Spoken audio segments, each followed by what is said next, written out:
ঢাকা-টাঙ্গাইল মহাসড়কে চলন্ত বাসে এক কলেজ ছাত্রীকে দলবদ্ধ ধর্ষণের অভিযোগ উঠেছে। এ ঘটনায় বাসের চালক ও সহকারী সহ ৩ জনকে আটক করেছে পুলিশ। বৃহস্পতিবার দুপুরে ঢাকা-টাঙ্গাইল মহাসড়কে উপজেলার করটিয়া আন্ডারপাস এলাকা থেকে তাদের আটক করা হয়।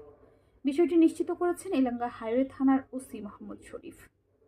তিনি বলেন, মেয়েটি টাঙ্গাইল জেলা পুলিশ সুপারের কার্যালয়ে রয়েছেন। এই ঘটনায় সাভার পরিবহনের একটি বাস জব্দ করা হয়েছে। গ্রেপ্তারকৃতরা হলেন বাসের চালক মোহাম্মদ আলতাফ, চালকের সহযোগী মোহাম্মদ সাগর এবং মোহাম্মদ রাব্বি।